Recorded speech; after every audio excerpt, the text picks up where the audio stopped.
Buenas noches, señores participantes del Diplomado en Derecho Procesal Constitucional, y Procesal Constitucional. Como todos saben, este diplomado estaba programado para el 19 de julio, por razones fuera del alcance de la mano de nuestra dirección, se reprogramó para este jueves 16 de agosto. Este día tenemos la presencia de dos grandes expositores.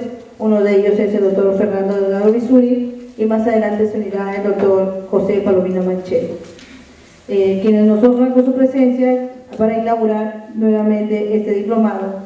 El doctor Delgado Fernando Lizuri va a desarrollar la teoría constitucional y la jurisprudencia constitucional. El doctor Fernando Delgado Lizuri es magíster en Derecho Constitucional y Derechos Humanos por la Universidad Mayor de San Marcos, diplomatura en especialización en Derechos Fundamentales del Centro de Estudios Constitucionales del Tribunal Constitucional, diplomatura de especialización en debido proceso y garantías judiciales de la Federación Interamericana de Ombudsman, becario del Máster Europeo de Derechos Humanos y Estado de Derecho por la Universidad Alcalá Henares, España. Se ha desempeñado como asesor provisional especializado del Tribunal Constitucional, asesor en temas constitucionales de la Alta Dirección del Despacho del Ministerio de Justicia, asesor de la Dirección Nacional de Asuntos Jurídicos, MINJUS, ex secretario técnico del Consejo Nacional de Derechos Humanos, consultor del Poder Judicial en temas de acceso a la justicia, jefe de Oficina de Derechos Humanos y de la Defensoría del Ministerio de Interior, docente universitario, ex docente de la Academia de Magistratura en el curso de Derecho Procesal Constitucional y en los cursos de Derecho Procesal Constitucional y Derechos Humanos. Por favor, un fuerte aplauso para el doctor Fernando Delgado Lizuri.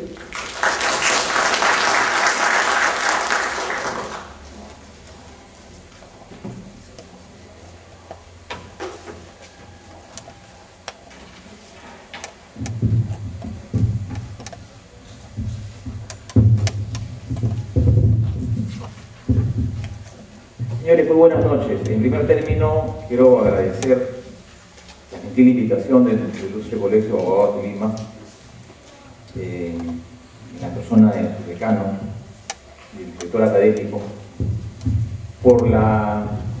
no solamente por confirmar día a día de que las labores de capacitación en nuestro colegio profesional están cada vez más consolidadas, ¿no? En temas en especial de estos que tienen que ver con derecho constitucional, derechos humanos y derecho procesal. Es para mí un motivo, aparte de suma alegría, estar después de casi 2 años en este auditorio, en este hermoso histórico auditorio, compartiendo no solamente una sesión de este diplomado, sino también compartir con otros colegas.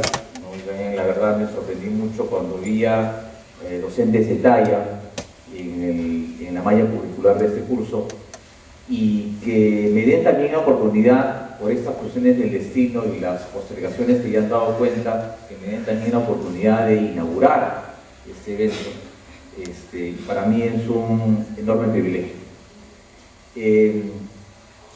Y esto también con el tema que se ha abierto en esta noche de hoy, que es la clase inaugural, en la cual se van a abordar, bueno, pretendía yo abordar 2 temas, ¿no? El tema de lo que es la teoría del proceso constitucional y en un segundo momento la jurisprudencia constitucional. Pero me dice que el doctor Palomino Manchego va a estar llegando eso a las 7:40, razón por la cual yo voy a tener un poco que reducir los textos de los términos de mi exposición y ampliarlos en otro momento. Me parece que tengan con ustedes una sesión el día 28, el martes 28, en la cual podemos abordar con mayor detenimiento ese tema, y aparte también los problemas de tráfico que se han suscitado, ¿no? Bastante incómodos para todos. ¿Sí? Los 2 temas que me han pedido abordar con ustedes, la verdad, son bastante complicados para una sesión corta. Y tiene que ver con una parte, la primera parte, qué significa el derecho procesal constitucional, cuál es su razón de ser, cuál es su naturaleza, sus fines, si existe alguna clasificación con respecto a esta ciencia jurídica del derecho público. La historia es bastante reciente en comparación a otras disciplinas. Mucho ha aportado el hecho de una serie de visiones históricas, principalmente en el siglo pasado, y que han traído como consecuencia la aparición, a raíz de la década del 45 en adelante, la aparición de esta disciplina del derecho público. El derecho procesal constitucional nace a los albores del año 45 a 50, principalmente por un libro de obligatoria consulta para quienes quieren especializarse en esta materia. Es el libro de Niceto Alcalá Zamora, La jurisdicción, la garantía institucional de la Constitución. Pero esto se da como un esfuerzo de apartarse de la teoría, en general de la teoría del proceso. Varios son los autores que apoyaron y coadyuvaron para consolidar la disciplina. Entre ellos, por ejemplo, el profesor Fix Zamudio, ¿no?, que como discípulo de Niceto Alcalá Zamora ejerció la cátedra de Derecho Constitucional en España y que después recaló en Argentina y que después enseñó en México. El profesor Fix Zamudio sentó ya las bases procesales de esta disciplina, pero también recibió apoyo de otros estudiosos, no del derecho constitucional, sino del derecho procesal constitucional. Mauro Capelletti, Calamandrei, también aportaron, el profesor Sabelevsky, también Peter Hadley, también aportó a la consolidación de esta disciplina. Sin embargo, hay tres momentos importantes que nos llevan ya a hablar del derecho procesal constitucional como una disciplina totalmente emancipada de la teoría del proceso.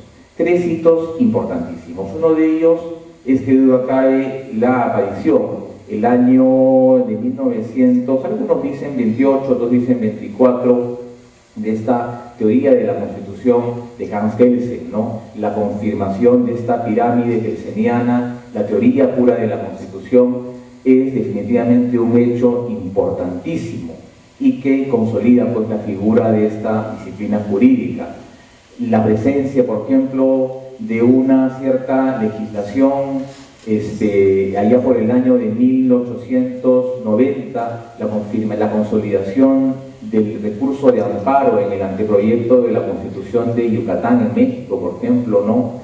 El año 51, por ejemplo, los primeros casos que se vio en la República Argentina en los temas de amparo constitucional, el famoso caso de Ángel Cidi y Samuel Cot, el año 51. También otros hechos importantes, por ejemplo, en la Segunda Guerra Mundial, está la aparición de la Ley Fundamental de Bonn, por ejemplo, ¿no?, en la entreguerra de la Segunda Guerra Mundial, del 39 al 45. Entonces, todos estos hechos han traído como consecuencia de que se hable el día de hoy de una disciplina jurídica totalmente independiente y que se ha venido consolidando en los últimos años en Europa y en América Latina, principalmente por dos factores. La primera es la consolidación en países de América Latina de lo que se conoce como la jurisdicción constitucional, que significa la presencia de tribunales constitucionales y una jurisprudencia cada vez más activa. Recordemos la creación la apertura y la aparición del tribunal alemán, del tribunal español, del tribunal italiano en Europa, y casi en América Latina, casi todos los países por esta parte del continente ya tienen tribunales constitucionales. Así que, y si no tienen el sistema constitucional, tienen pues una corte constitucional, como en algunos países. Entonces, esta es una etapa, esta es una parte histórica que no ha venido de paso. El derecho procesal constitucional y su necesaria autonomía ha venido ya a consolidarse y a sentarse, ¿de acuerdo? Así que vamos a ver el día de hoy unas tres visiones que se han manejado siempre a nivel de lo que significan los conceptos. Vamos a tratar de establecer las tres visiones en materia de, efectivamente, hitos históricos y principalmente identificarlos con representantes y estudiosos de esta materia, no sin antes establecer algunas consideraciones a modo de introducción. La primera de ellas es un hecho indudable el día de hoy, de que la dogmática del proceso constitucional era evidente y necesario que ésta se emancipe de la teoría del proceso. No solamente por la naturaleza de su programa, que significa la defensa de derechos fundamentales de la mayor jerarquía, sino principalmente porque su motivo, su objeto de estudio no era la resolución de un conflicto vía un proceso, sino era principalmente garantizar y establecer las relaciones jurídicas en la propia Constitución vinculadas a la defensa de derechos fundamentales y además también a garantizar la primacía de la Constitución. Es decir, el concepto de lo que se manejó en un principio para, digamos, demostrar la independencia del proceso constitucional fue lo que se llama las epístemes jurídicas. Todas las ciencias procesales tienen epístemes. El derecho civil es la epísteme del derecho procesal civil. En el derecho civil encontramos los derechos fundamentales del individuo en la fase ordinaria, y entonces existe este correlato del derecho procesal civil que al interior del proceso establece las vías, los medios y las formas para proteger estos derechos en la vía ordinaria. Igualmente ocurre en el ámbito penal. Así es, la norma penal, el derecho penal lo que establece es las condiciones de las conductas típicas, antijurídicas, culpables a nivel de lo que se llama el delito, y otra norma, y otra disciplina. La norma procesal penal establece de cómo se hace efectivo eso en el ámbito ordinario. Igualmente, entonces, no encontrábamos en la constitución política de un Estado o aquella norma en general que reciba esa denominación, ya sea norma fundamental, carta fundamental o constitución, no encontrábamos una norma capaz no solamente de interpretarla, sino también una norma que satisfaga la necesidad de entender que la Constitución es un concepto complejo, es un concepto realmente que tiene una complejidad como norma y principalmente como programa. La Constitución política de un Estado no es únicamente la parte dogmática y parte programática, sino involucra otros elementos más, como por ejemplo una fórmula política, una fórmula, lo que se llama la Constitución económica, un sistema de valor, el llamado artículo 3, y principalmente la Constitución política de un Estado es una norma evidentemente compleja. Por lo tanto, pretender explicar y entender la Constitución en esos aspectos era difícil y era absolutamente insuficiente por parte de la teoría del proceso, ¿no? Es decir, la teoría del proceso significaba únicamente el establecimiento de medios, de recursos, ¿no? De un medio, una forma para poder defender el derecho, pero era absolutamente inidónea o incapaz de tratar de responder en amplitud lo que significaba la Constitución, además también la Constitución como un valor, la Constitución como un valor superior. Esos últimos 30 o 40 años han habido entonces esfuerzos por parte de los tribunales constitucionales de consolidar este espacio de lo que es la interpretación de los derechos fundamentales, consolidar además este sistema concentrado que significa la existencia de una constitución morfológicamente rígida, pero también un tribunal constitucional que sea capaz de desarrollar sin limitación alguna lo que se llama este denominado concepto de la jurisdicción constitucional, o lo que algunos llaman la justicia constitucional. Todo este progreso de esta disciplina no hubiera sido posible si es que no citamos el día de hoy, por ejemplo, tres aspectos que nos parecen importantes. Por ejemplo, la existencia en las normas internacionales y en las cartas políticas de las denominadas garantías constitucionales. La existencia del amparo, del habeas corpus, habeas data y cumplimiento, en general en las legislaciones, sean estas del common law, del civil law o del sistema continental, número uno. Número dos, no hay que negar la existencia de este control, de este sistema difuso, pero el sistema concentrado significa que nada está fuera del control y nada está fuera de la capacidad que tiene un órgano constitucional para resolver y conocer ese tipo de conflictos. Y un tercer elemento, ¿no?, es la importancia y vigencia que ha adquirido el día de hoy este concepto, derechos fundamentales. Es lo que le ha dado el insumo necesario a la disciplina para consolidarse en una norma cada vez más distanciada y cada vez más diferenciada de la teoría del proceso. Desde el primer... ¿Se ha apagado? Hola. ¿Se apagó?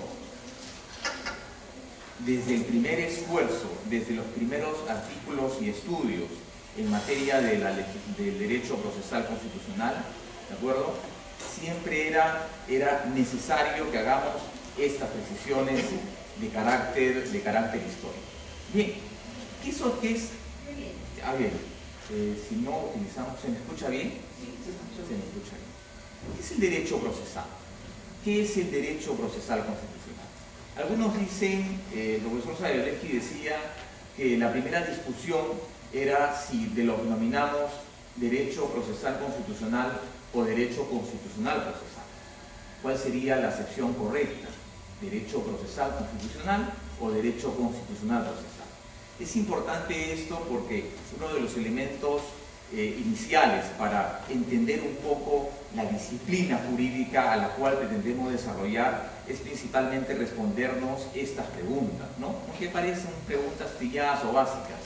¿Es correcto hablar de derecho procesal constitucional o derecho constitucional procesal?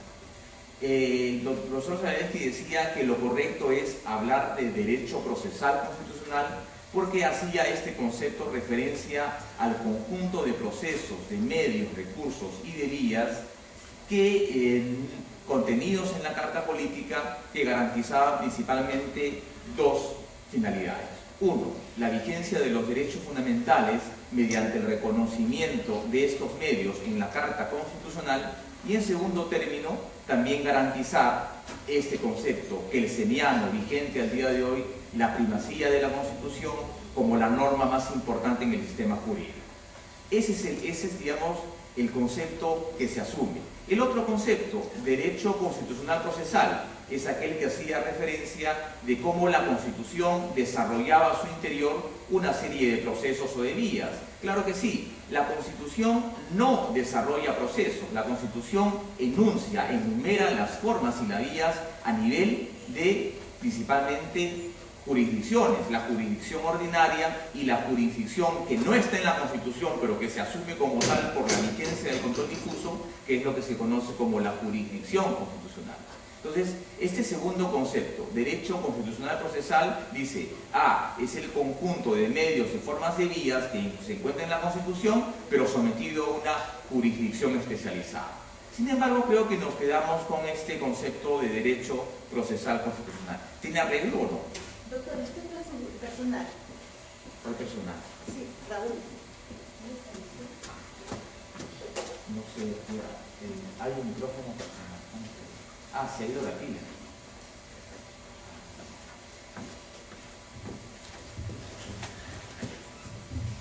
Ahora sí. Bien. Nosotros hemos traído algunas presentaciones, simplemente vamos a compartir con ustedes algunas, ¿no? Una primera visión es esta de acá. La perspectiva del derecho procesal constitucional, ¿de acuerdo?, como parte del derecho constitucional. Y esta visión es la que propugna el profesor Peter Haber, el cual considera al derecho procesal constitucional como un derecho procesal, un derecho constitucional sustantivo, pero lo más importante, un derecho procesal concretizado. ¿A qué se refiere el profesor Haberle con este concepto concretizado o también como sustantivo? Este concepto del derecho concretizado lo hemos encontrado, lo hemos también identificado en la jurisprudencia del Tribunal Constitucional, cuando dice de que la jurisdicción constitucional es una jurisdicción concretizada Y más aún encontramos también ese concepto cuando el propio tribunal dice que la jurisprudencia y el precedente vinculante que él emite está adscrita como un elemento concretizado a la Constitución. Peter Haber le señala de que efectivamente el derecho procesal constitucional se enmarca en la órbita del derecho constitucional concretizado porque significa el esfuerzo de esta disciplina de ir de lo general a lo específico, de ir de lo general a lo concreto. ¿Cuál es lo general? La Constitución como una norma jurídica que establece por un lado derechos y libertades y por otro lado la parte cómo se organiza el Estado.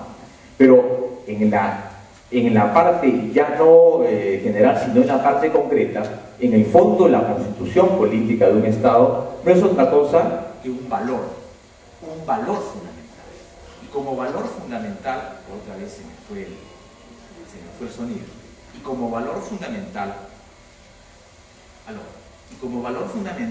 significa entonces un conjunto de ideas que tienen que ver con aquello que esperamos, aquello que la sociedad y un mundo civilizado espera de su carta política.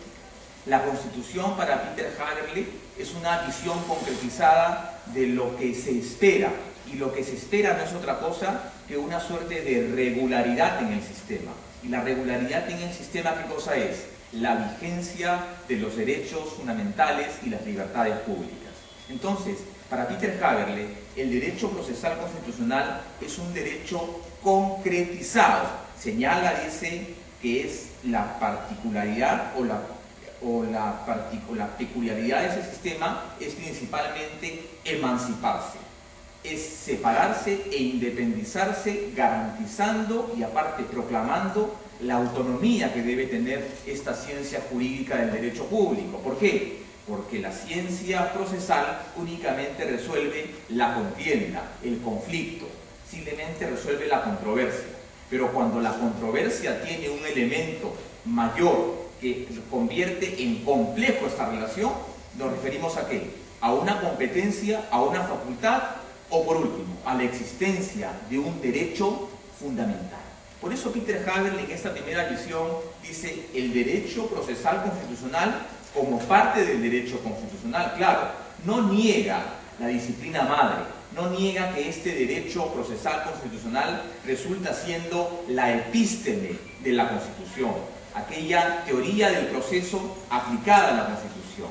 Pero este concepto es importante porque aparte se vincula con el concepto de precedente vinculante y de jurisprudencia, en el sentido que el precedente vinculante no es otra cosa que la concretización del poder del tribunal, quien expone a partir de la dación de jurisprudencia lo que se llama esto que es la jurisdicción constitucional.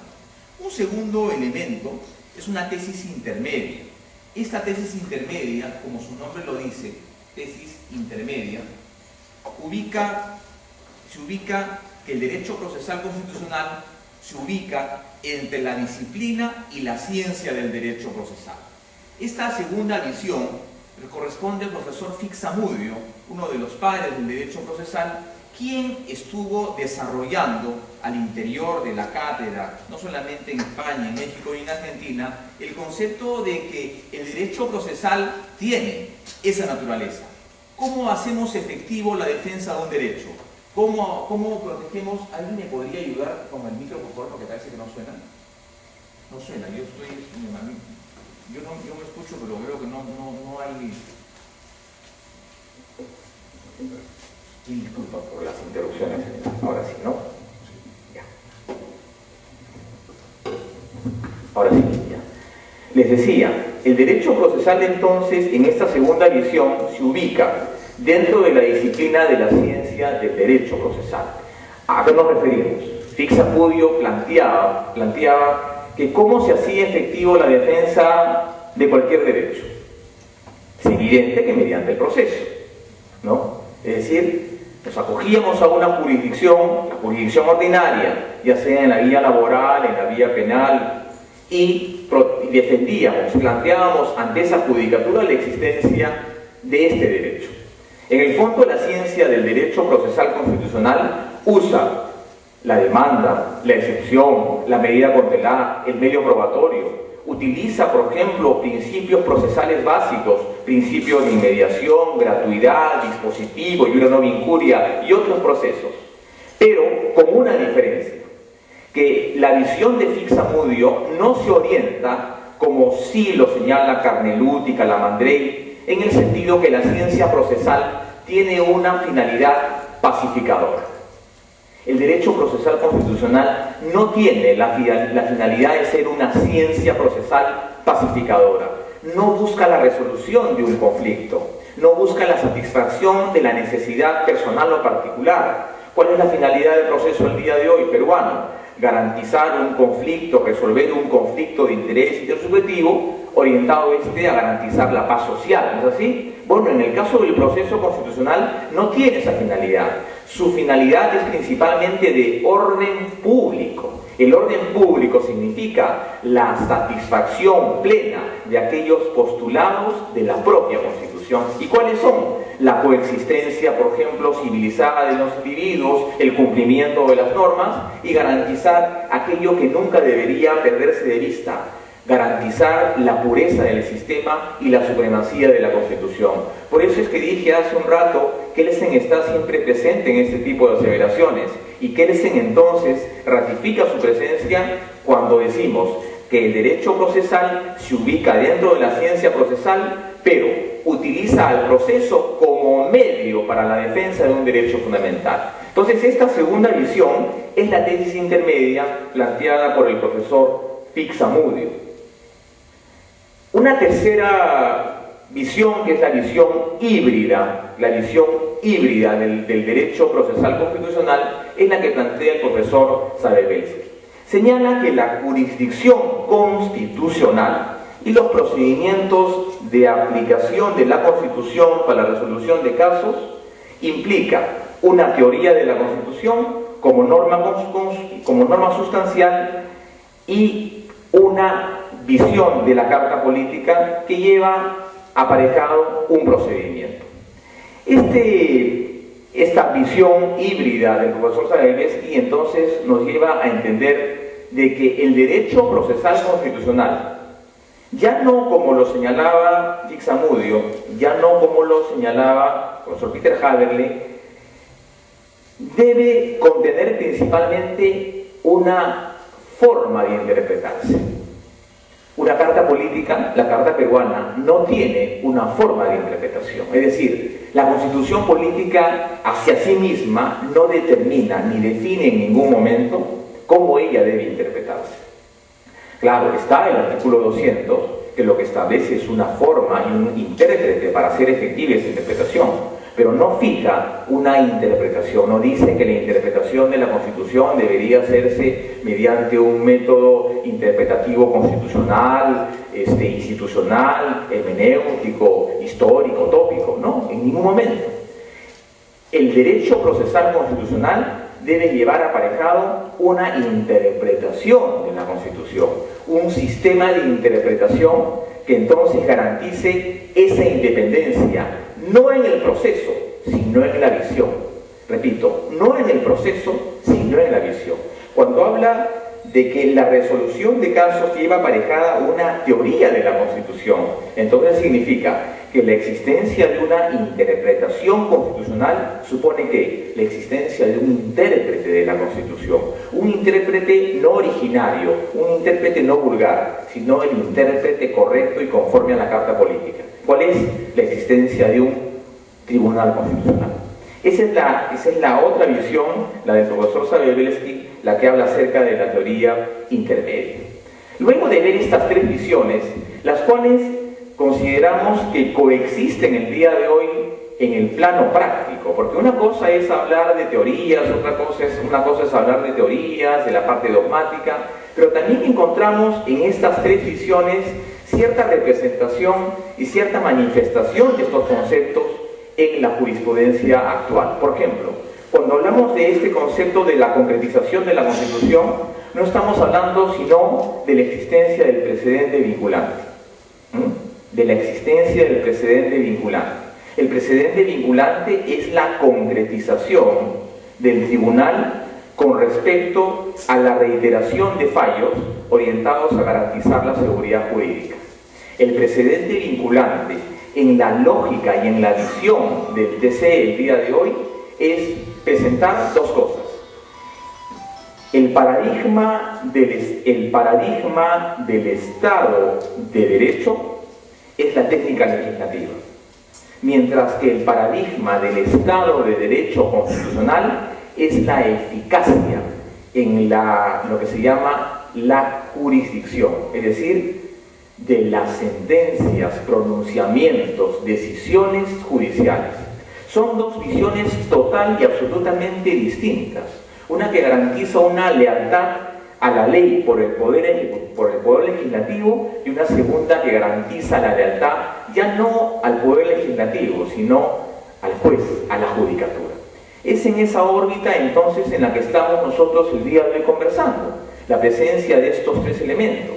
Es decir, no estamos emancipando en absoluto y estableciendo un rompimiento entre la teoría del proceso y el derecho procesal constitucional. No, estamos estableciendo un camino que va desde la interpretación de la teoría del proceso, Carneluti, Calamandrei y demás, digamos, maestros de la teoría del proceso, pero esto orientado a un fin, orientado a un fin y un valor complejo, la defensa de la Constitución.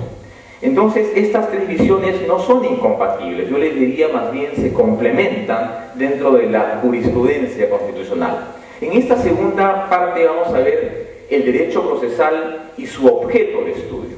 ¿Qué es exactamente lo que estudia el derecho procesal constitucional? Bueno, algunos dirán de que efectivamente el objeto de estudio del derecho procesal sería, como establecen algunos estudiosos y académicos, no con cierta razón, de que el objeto de estudio de una disciplina siempre es el régimen jurídico aplicable a las instituciones procesales más importantes, ¿no? Esa es una visión que no es aplicable al derecho procesal constitucional. O sea, el objeto de estudio no es el régimen jurídico, no es el régimen jurídico aplicable, no es, porque el régimen jurídico es el concepto de ley. Acá el valor más importante es el concepto de constitución y lo que ella significa. Perdón, ya está. Esta es, igualmente, lo estoy presentando acá como tres visiones de lo que es el derecho procesal, y en una segunda parte, como pregunta, ¿cuál es el objeto de la teoría del derecho procesal? Vamos a plantearlo nuevamente como tres tesis. La primera tesis es lo que plantea el profesor Néstor Pedro Sagüez, que es considerado en América Latina el padre del derecho procesal constitucional, profesor universitario en la Argentina, y que tenemos la suerte de que nos visita con mucha frecuencia acá en el Perú. El profesor Sagüez plantea de que el objeto del derecho procesal no es otro que la consolidación y el estudio de lo que se llama la magistratura constitucional y los denominados procesos constitucionales. La magistratura constitucional no es otra cosa que el sometimiento de la sociedad y de la comunidad en general a los presupuestos de la Constitución, en el ámbito de su interpretación.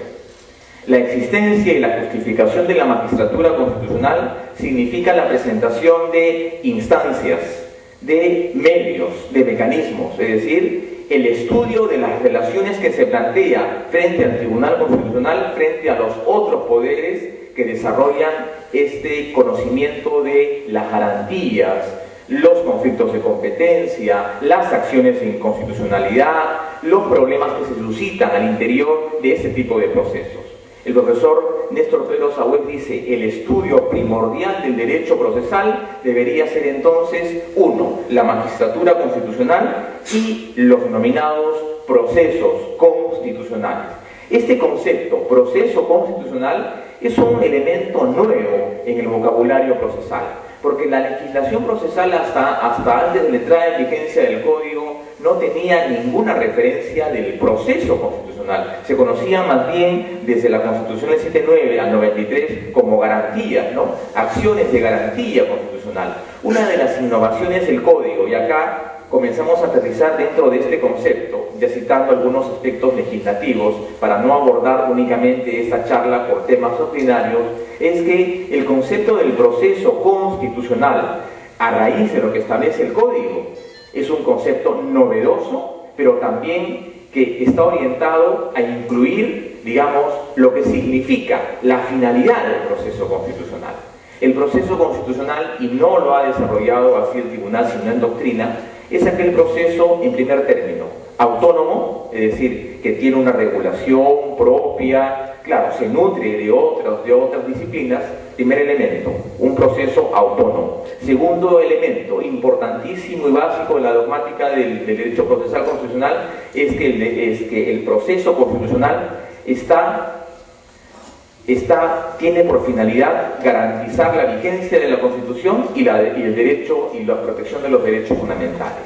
Y en tercer lugar, algo que también tiene un sustento en la práctica, un proceso constitucional tiene por finalidad resolver una controversia de naturaleza constitucional.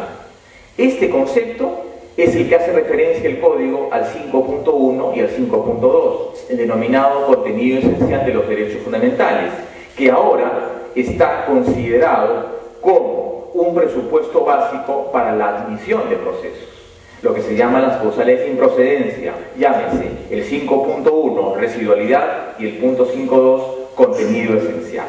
Entonces, el concepto que plantea Néstor Pérez Sagüeses, el derecho procesal, estudia la magistratura constitucional y también estudia el concepto de procesos constitucionales.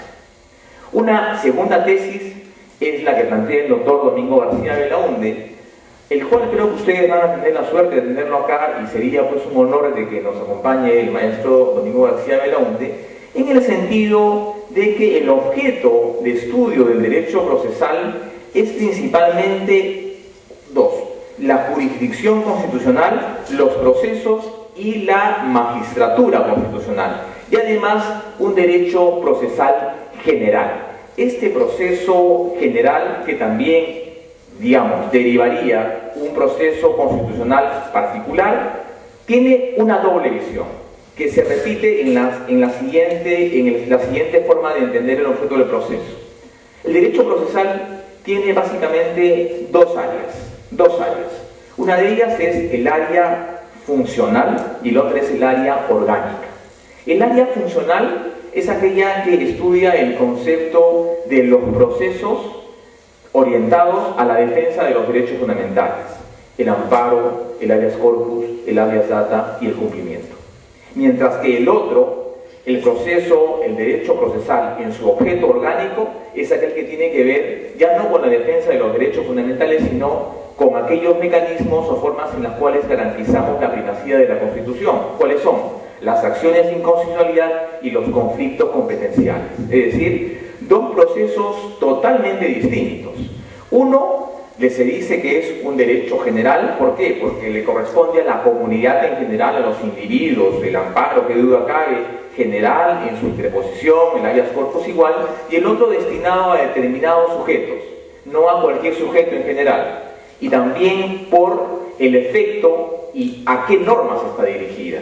Las acciones de inconstitucionalidad, el proceso orgánico está dirigido principalmente a normas con rango de ley, mientras que las otras están principalmente orientadas a combatir y enervar los efectos de conductas de particulares y del Estado. Son dos conceptos totalmente distintos, por lo que el profesor García Belaunde habla de este objeto sobre el estudio.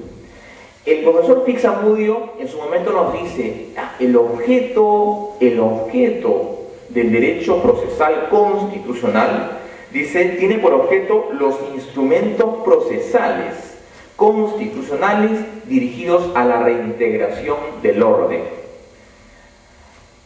Si está dirigido a la reintegración del orden, entonces suponemos la existencia de un conflicto. Esa es la teoría del conflicto que habla el profesor Fixamudio. Y el conflicto constitucional es aquella situación de anormalidad que rompe el equilibrio del derecho.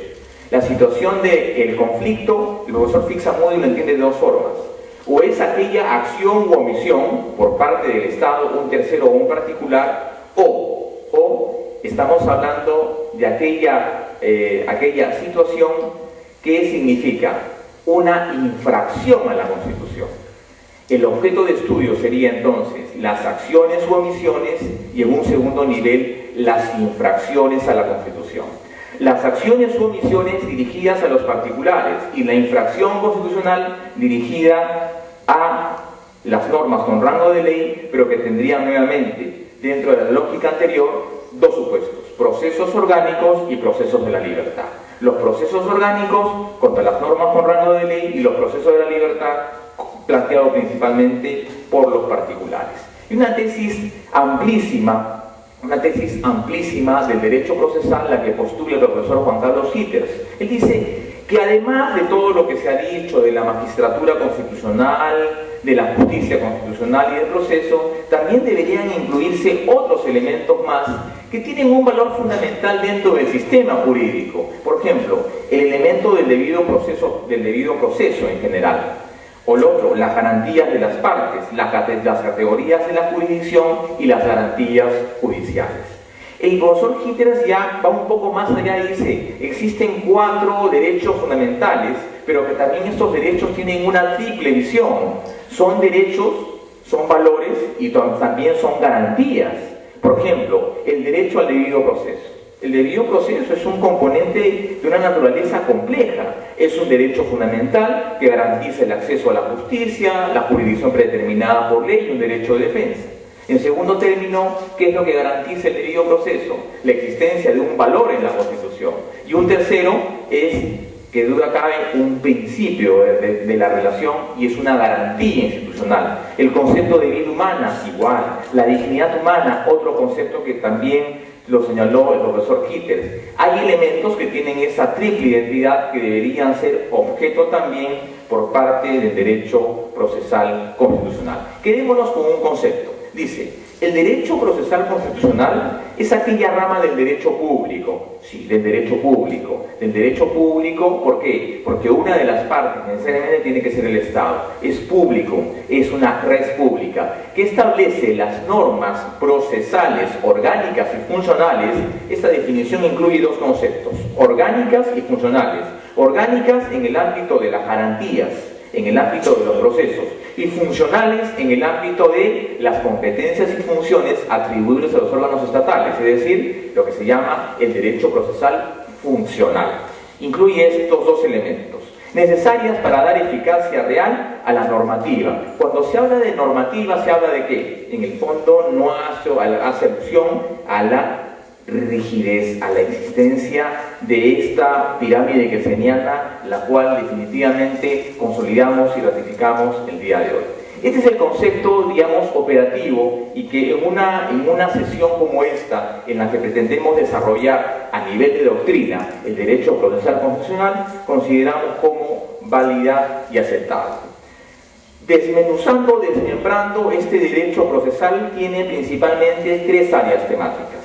Una, el conflicto constitucional, es decir, está el estudio de la disciplina jurídica orientado a la controversia, y ahí bastante orientado al concepto del proceso.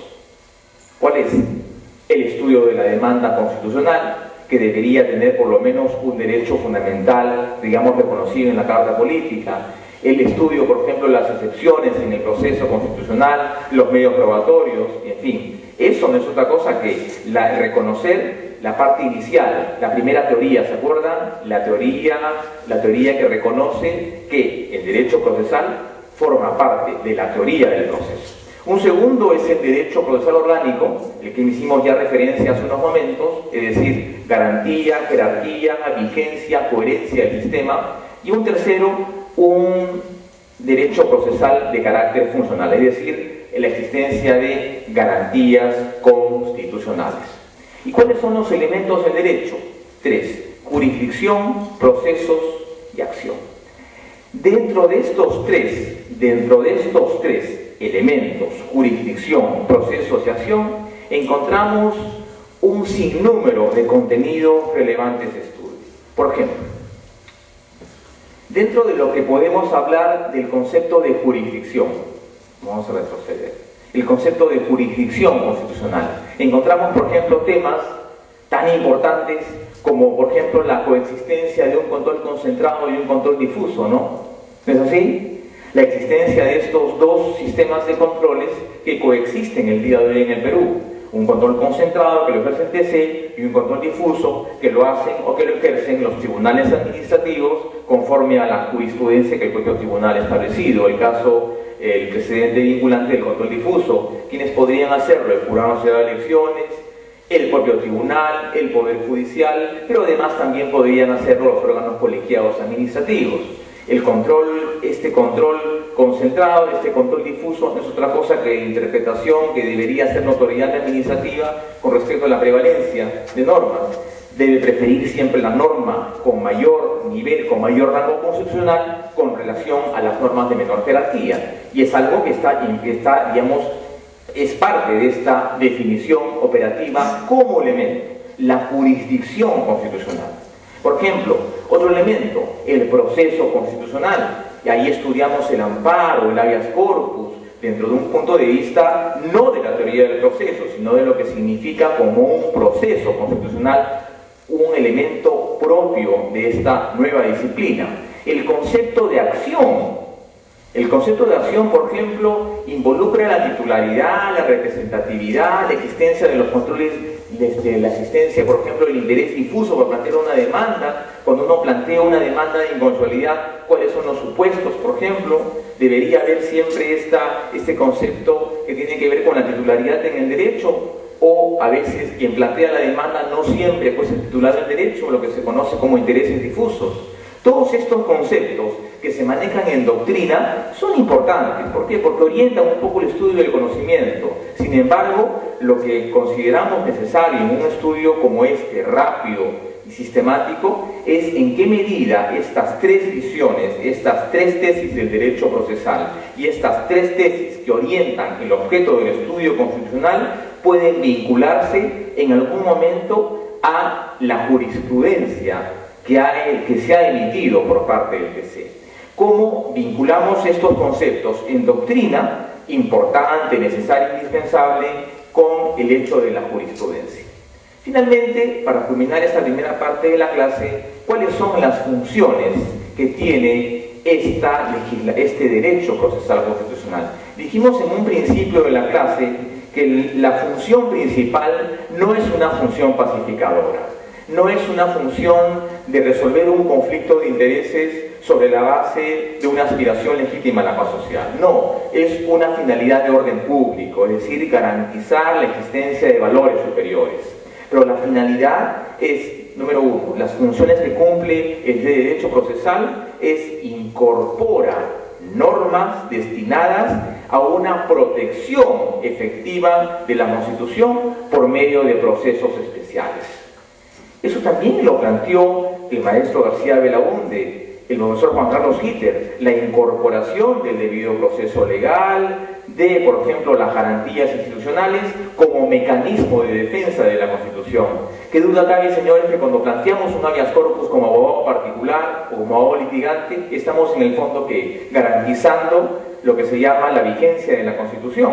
La Constitución no es únicamente la organización jurídica del Estado, es también el planteamiento de los derechos que deberían ser protegidos mediante medios especiales. El derecho procesal constitucional se pone en movimiento cuando surge el conflicto, es decir, la controversia. Y la controversia la vamos a encontrar cuando una parte en la demanda, sea esta un proceso orgánico, sea este un proceso de la libertad, tenga una referencia directa, indirecta, implícita o explícita en el marco de la Constitución. Por lo tanto, estos conceptos operativos que se han estado presentando el día de hoy, que de alguna manera pretenden aclarar un poco el desarrollo de esta disciplina, yo creo que podríamos resumirlos en esa primera parte como tres. Las tres orientaciones del derecho procesal como derecho público. Uno, un derecho concretizado, un derecho procesal concretizado, que va de lo general a lo específico. Segunda visión, un derecho que se mueve en el ámbito constitucional, pero que su principal preocupación es la defensa de garantías fundamentales. Un derecho entendido como una garantía institucional. Y una tercera visión, que es el derecho procesal constitucional como un orden mixto. Es procesal, pero también tiene un nivel alto, un contenido alto de derechos fundamentales. Estos tres conceptos nos van a permitir entonces arribar a tres conclusiones. Es indispensable, como decía el profesor Sayeversky, que el concepto que al final manejemos del derecho procesal constitucional sea capaz de garantizar, número uno, independencia y segundo, autonomía pedagógica. No es posible interpretar el derecho procesal constitucional dentro de la teoría del proceso. ¿Por qué? Porque es absolutamente ineficiente. Segundo punto de conclusión, hemos visto y somos testigos el día de hoy que las controversias con este nivel de complejidad, como las que resuelven en amparo, en habeas corpus y demás procesos, son imposibles de resolver dentro de la óptica judicial. Es necesario una óptica distinta, una óptica que pondere, que interprete, que valore en el marco de nuevos parámetros. Y un tercer elemento como conclusión de esto es que estos tres conceptos, sumados a los tres objetos, no hacen otra cosa que confirmar algo que ya se veía venir hace 40 o 50 años, de que el concepto de fidelidad legislativa cada vez va perdiendo piso. Es decir, estamos frente el día de hoy a este estudio de los jueces, al concepto de la vigencia del derecho de los jueces. Montesquieu decía que en el fondo el concepto de la jurisprudencia no es únicamente la labor del juez, sino también se vuelca al sistema. Hemos sido testigos estos últimos años cómo el tribunal, en su labor permanente de resolver ese tipo de conflictos, lo que ha venido creando ha sido elementos normativos, ¿no? Sentencias con contenidos normativos. El establecimiento de los precedentes vinculantes no es otra cosa que precisamente el establecer reglas jurídicas de alcance general para resolver ese tipo de conflictos. Por lo tanto, el concepto, la denominación del derecho procesal constitucional debe estar orientado, señores, a ese fin.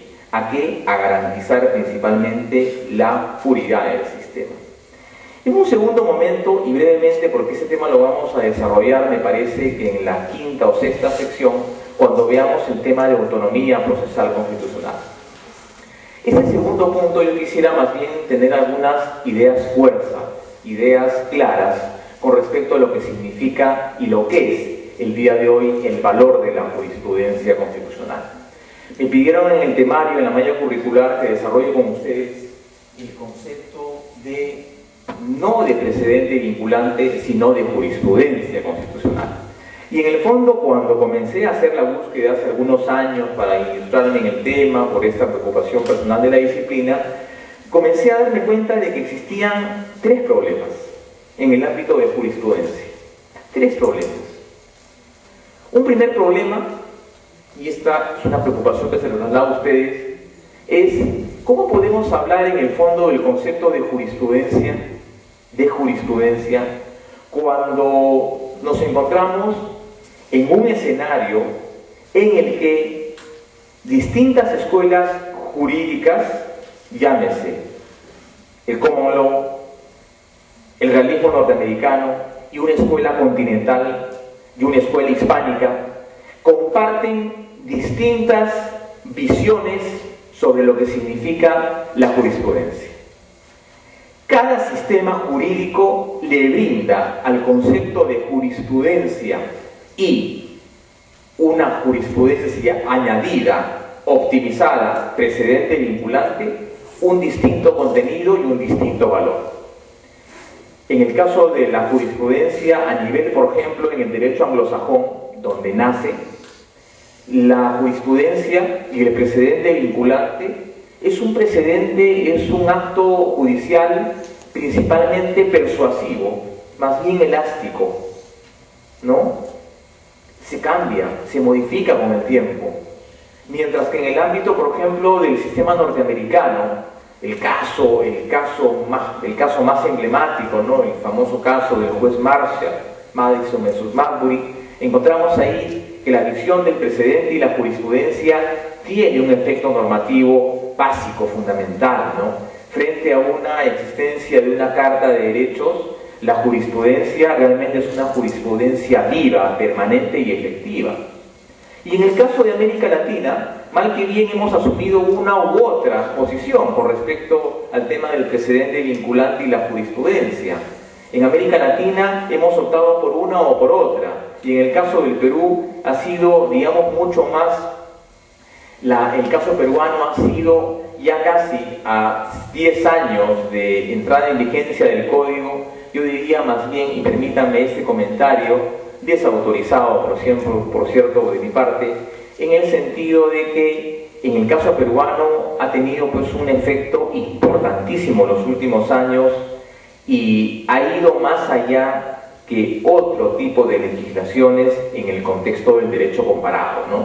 En el caso peruano, la creación de la jurisprudencia y del precedente vinculante ha tenido, a falta de una creación y de una amplitud en el artículo 7 del Código, ha tenido por parte del Tribunal un desarrollo interesante, ¿no? Cada vez más avasallante, cada vez más amplio en contenidos, pero con cierto desorden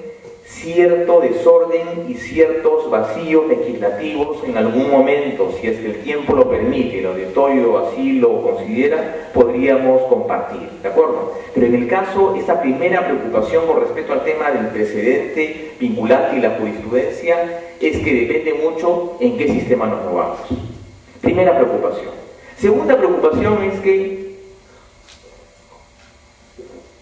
el tema del precedente vinculante y la jurisprudencia también responde a una nueva preocupación.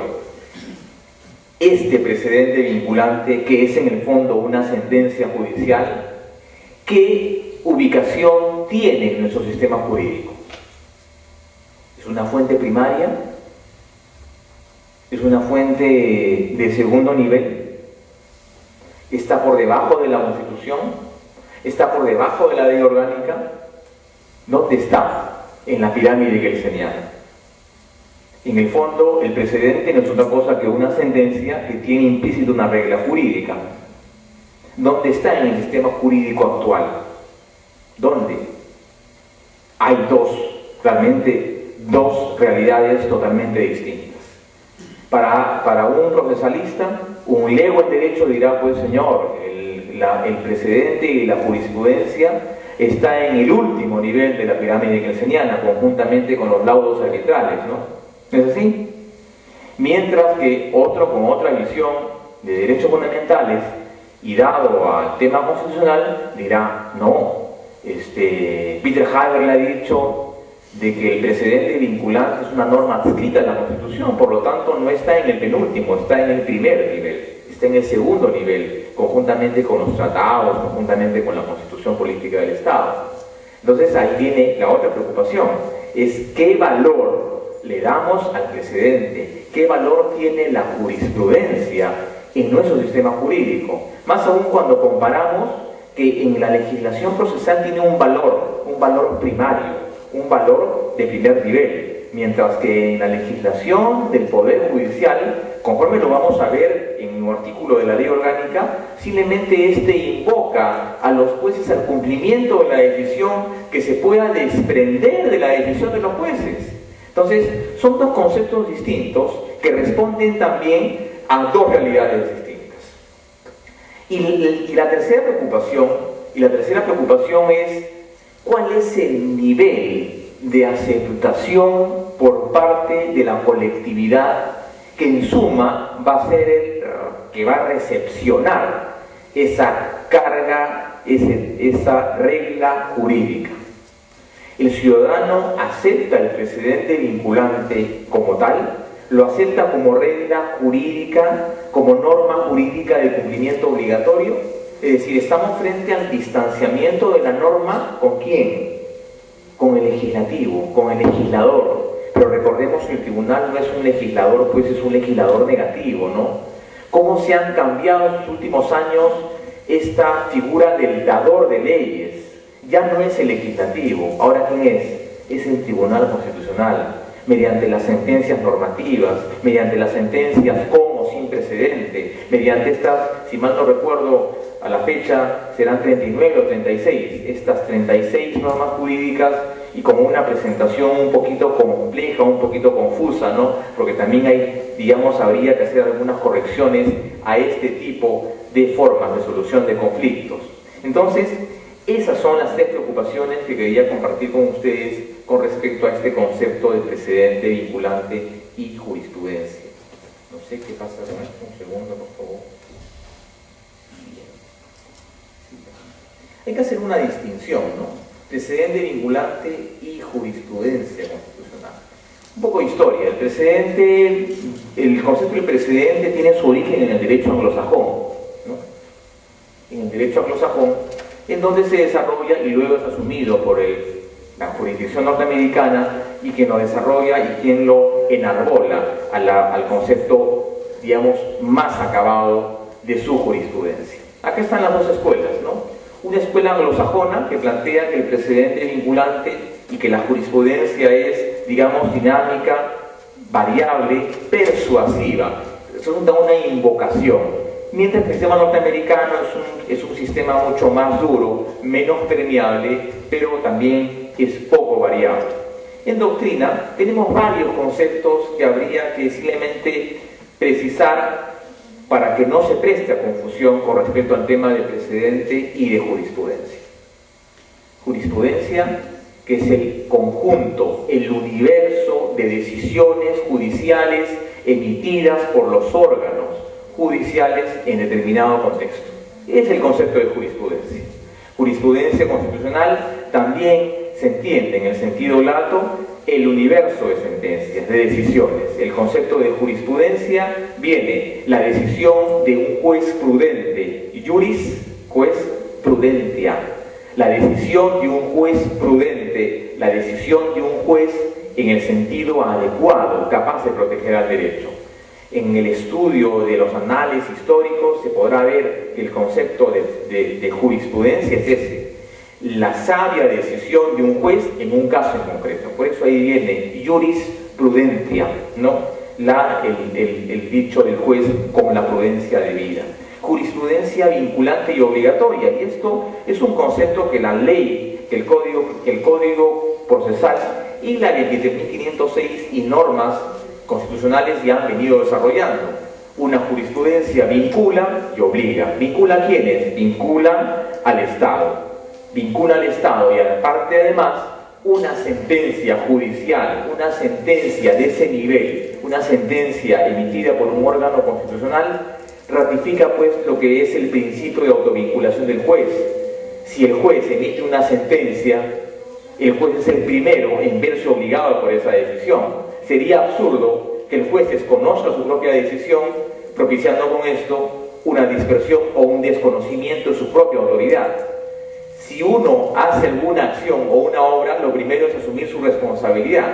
Es algo parecido a lo que es el principio de autovinculación del juez. El juez se vincula a sí mismo con su propia decisión. Es decir, el juez ordinario, civil, penal, en general, es el primer elemento vinculante de su jurisprudencia. ¿Por qué? Porque es el emisor y además es el que en primera instancia plantea esa decisión.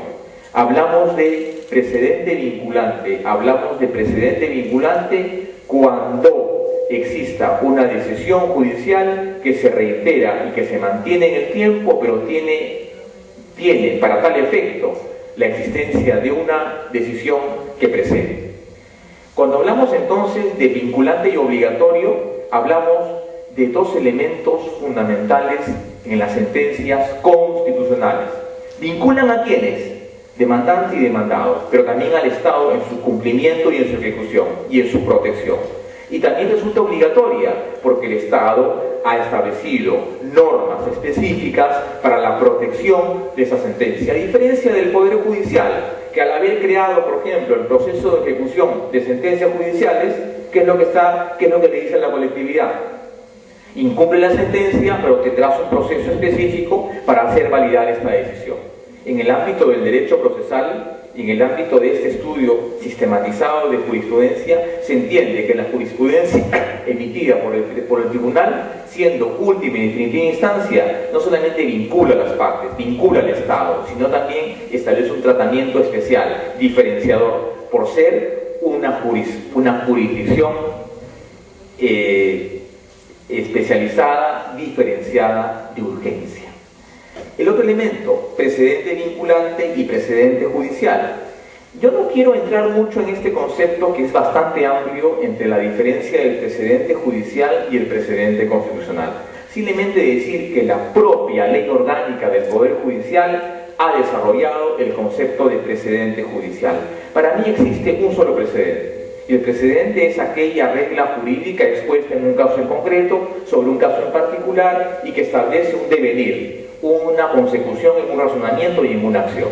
Ahora, que existan definitivamente distintos estados, precedentes administrativos, precedentes judiciales, precedentes laborales, no es negar lo que acabamos de decir, es decir, la reiteración del fallo en el alcance general. ¿Sí? Aquí está un concepto básico de lo que es la jurisprudencia, el universo, el conjunto de decisiones.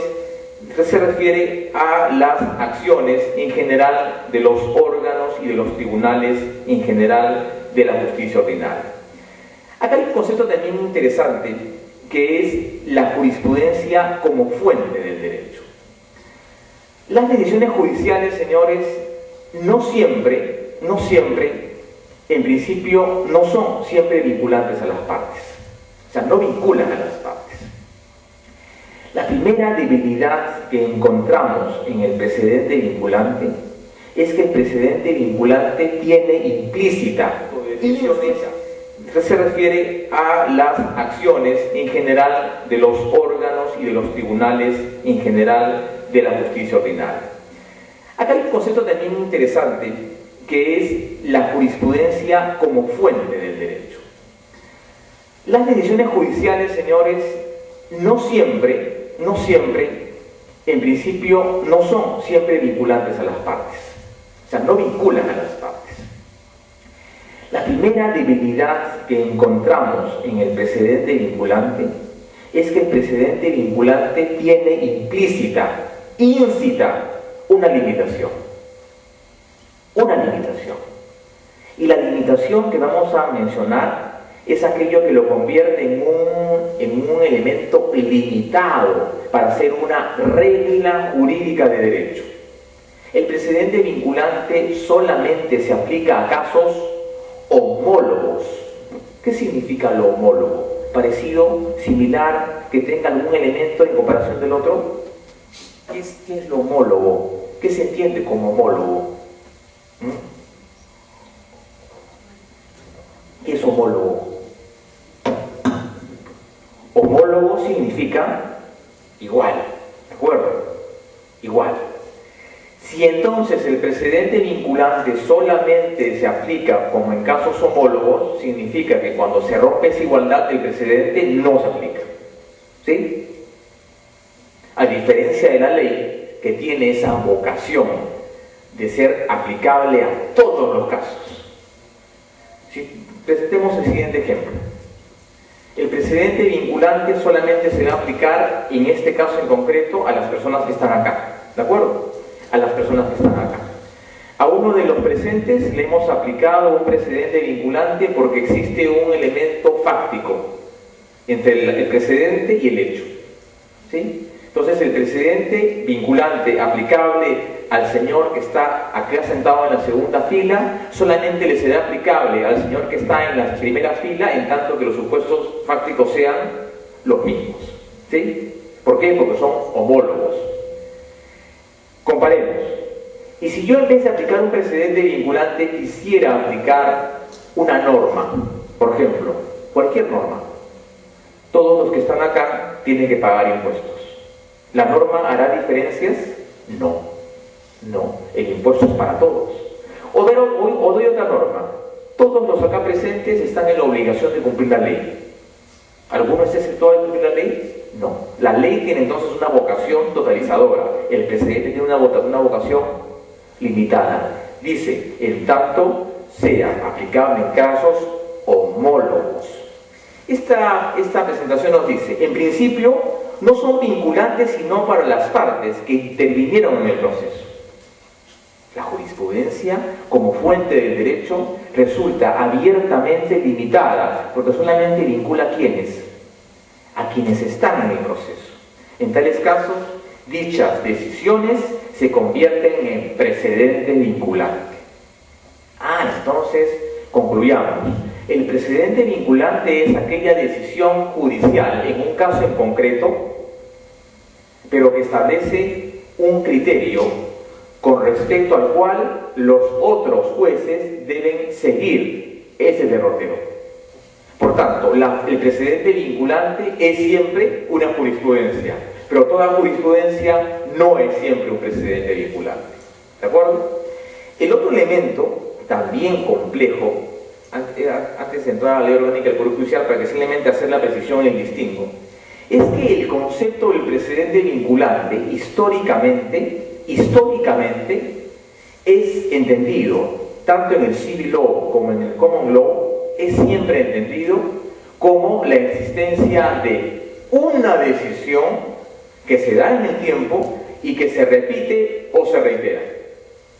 La definición básica del precedente vinculante es que el precedente debe preceder, ¿no? Precedente, dice. Y el precedente entonces supone la existencia de un anterior. Si no, no sería precedente. Si no, sería antecedente. ¿No? ¿Sí? ¿Estamos en lo cierto o no? El precedente supone la existencia de un criterio anterior, vinculado a este y así sucesivamente. En muchos casos de la jurisprudencia actual, del conjunto de precedentes constitucionales, normativos y demás, no ha habido una sentencia anterior que fije ese camino o ese criterio. Podrá entonces entenderse como criterio jurisprudencial, pero como precedente vinculante, no. ¿De acuerdo? No. El precedente vinculante, ¿qué hace? Precede. Para que exista un precedente debe haber una sentencia anterior que establezca este precedente vinculante, y en muchos casos no lo existe. ¿Qué dice la ley orgánica del Poder Judicial? Voy a leer solamente la parte vinculada al tema.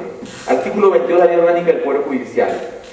Dice, las salas especializadas de la Corte Suprema de Justicia fijan principios jurisprudenciales que han de ser de obligatorio cumplimiento en todas las instancias judiciales. Renglón seguido, estos principios deben ser siempre invocados por los magistrados de todas las instancias. Ese es el concepto que maneja el Poder Judicial del precedente vinculante, la existencia de decisiones. Pero ojo, en este caso no son decisiones. El precedente vinculante en la óptica del precedente vinculante constitucional entiende de que no es una decisión. ¿Qué cosa es? Una regla jurídica. El precedente, de acuerdo a lo que establece el Código Procesal Constitucional, erróneamente dice es una sentencia, ¿no? Artículo 7, ¿no es así? Después, ¿qué dice? La propia jurisprudencia se encarga de precisar ese concepto, dice después, es una sentencia, perdón, es una regla jurídica de alcance general. Vamos a ver, entonces, cuáles son los elementos que conforman esa decisión. En doctrina se entiende, señores, porque este es un asunto bastante cuestionado y controvertido, y que el precedente, solamente para dar una orientación, puede ser entendido desde el punto de vista histórico, legislativo, de derecho comparado y desde la propia jurisprudencia. Vamos a tratar de fijar algunos límites para que no sea muy ambicioso el día de hoy. En doctrina, el precedente vinculante es un sistema jurídico conformado por un principio de reglas que reciben el nombre del case law. El precedente vinculante, en el fondo, ¿qué cosa es? Un conjunto de reglas. Un conjunto de reglas aplicable a un caso en concreto que se llama el case law. Es una primera definición, persuasiva y obligatoria. Vincula a las partes. obliga. Por eso se dice precedente vinculante constitucional. Un precedente vinculante constitucional, en general, ya no me refiero únicamente al Código Procesal, tiene elementos claramente definidos. Número uno, es una decisión fundamentada, razonada por un juez. Pero no únicamente por el juez de arriba, sino por cualquier juez. En el juez hay un famoso caso, el caso Beamish versus Beamish, en el cual por primera vez, allá por el año de 1600, se establecía el concepto del precedente de la manera más simple y diáfana posible. Decía lo siguiente: todos los jueces ordinarios, todos los jueces inferiores se encuentran sometidos y vinculados a las decisiones de los jueces superiores. Todos los jueces superiores se encuentran vinculados a su propia decisión. Eso para algunos es el origen del precedente. Y eso es algo, digamos, más que un razonamiento sesudo jurídico, es algo, digamos, de naturaleza normal. Si yo emito una decisión, es lo lógico, lo que garantiza una seguridad jurídica, lo que evita la dispersión judicial, que tenga que aplicarle el mismo derecho. El precedente vinculante se instituye así como simplemente el elemento de seguridad jurídica que deba tener una decisión judicial, siempre y cuando tenga el elemento fáctico de la igualdad, nada más. Pero no es otra cosa que la repetición de la decisión. Segundo, una descripción en torno al fundamento, es decir, deben ser casos complejos, deben ser casos controvertidos, deben ser casos que tengan una especial configuración, una particular relevancia, o en todo caso, casos complejos. Y algunos dicen, bueno, en la óptica que ha manejado el TC en estos casos de jurisprudencia y precedente, el TC pues dicen que algunos, en algunas circunstancias ha utilizado sentencias que no tenían mayor relevancia, como en el caso de Nicame Hernández, sentencia 14-17-2005 PTC, que no tenía mayor relevancia. Y hay otros casos que sí, el caso del amparo frente al amparo, caso complejo definitivamente, o el caso del RAC, por ejemplo, para plantear el recurso de agravio constitucional. Entonces, el precedente vinculante implica una especial preocupación, una especial controversia, un caso complejo. Ahí entonces, la doctrina nos dice, el precedente vinculante debe ser un caso complejo. ¿Y ese caso cómo se llama? Ese caso se llama el distinguish. El distinguish. Aquella decisión que corta, que parte, que establece un nuevo criterio a partir de ese en adelante. Ese distinguish constitucional es lo que se conoce en términos judiciales ordinarios como una ejecutoria. La necesidad de establecer un principio de autoridad. Tercer elemento. Es decir, acá nos encontramos frente a una clasificación básica del precedente vinculante. El precedente vinculante tiene dos tipos de clasificación. Una clasificación, un precedente vinculante horizontal y un precedente vinculante vertical. El precedente horizontal es aquel que vincula a todos los individuos, estudiantes, abogados, población, a los profesores y demás, como norma jurídica, ¿de acuerdo? Porque tiene carácter normativo, o como dice el propio tribunal, deviene en parámetro normativo. Primer elemento. Y segundo elemento, existe lo que se llama la jurisprudencia vertical, aquella que vincula no solamente al propio juez, sino vincula TC, Poder Judicial e instancias inferiores, y además al sustrato jurídico en general, tribunales administrativos, órganos colegiados, jurados de elecciones y demás instancias que administran la justicia material en general. Y la existencia de un grado de autoridad. Entonces, tiene esto un elemento, digamos, interesante, porque plantea, vamos a ver acá más adelante, tengo acá un elemento que, pues, aquí está. La justificación. Esta presentación tiene como 50 páginas, no voy a abordar todas, simplemente voy a señalar algunas, sin perjuicio de que les deje para conocimiento a ustedes. Pero en este orden de ideas quería llegar a esto. ¿Por qué deberían manejarse los precedentes vinculantes? ¿Por qué? Por tres razones principalmente. Una de ellas es un argumento de ejemplo, es decir, seguir y reiterar de manera condicionada y de manera voluntaria lo que dice el superior. Lo que dice el superior. El ejemplo entonces se atribuye por el significado y el valor de la decisión de arriba. Quiero seguir este camino porque tú lo has fijado y me parece correcta tu decisión. Eso orienta, garantiza que el principio de la seguridad jurídica.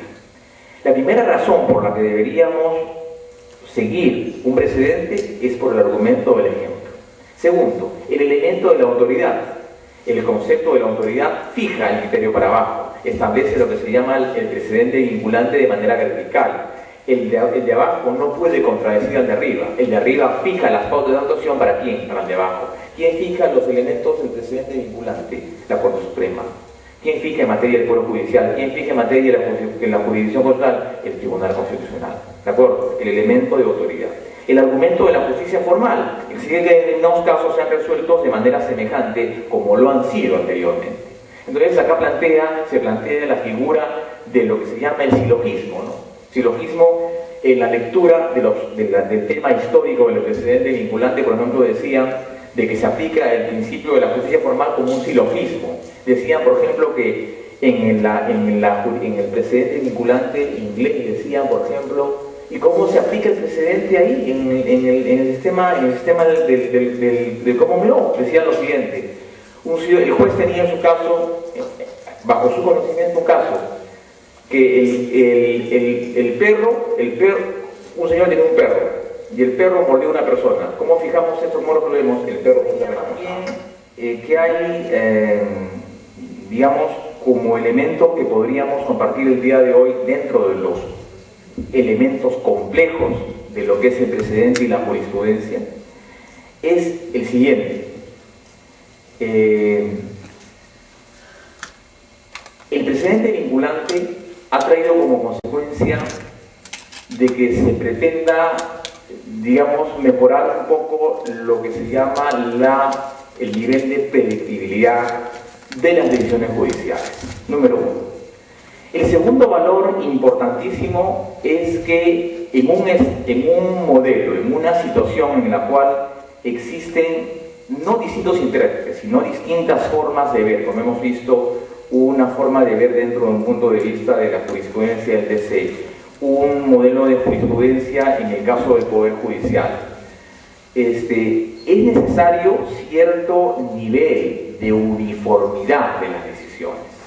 Un elemento central de lo que se llama el ejercicio judicial es que ésta tenga por lo menos el elemento de seguridad jurídica.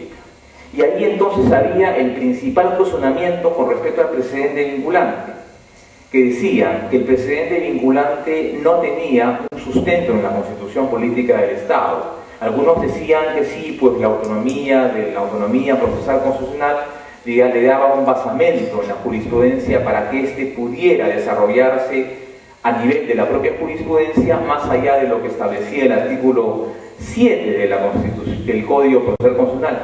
Sin embargo, algunos consideran que el derecho a la igualdad y a la seguridad jurídica es aquello que le da sustento a el concepto del precedente vinculante. Sin embargo, es hasta ahora prematuro, digamos, a 10 años de la entrada en vigencia, 2004 a la fecha, poco más de 10 años de la entrada en vigencia del Código, conocer y evaluar este tipo de elementos importantes.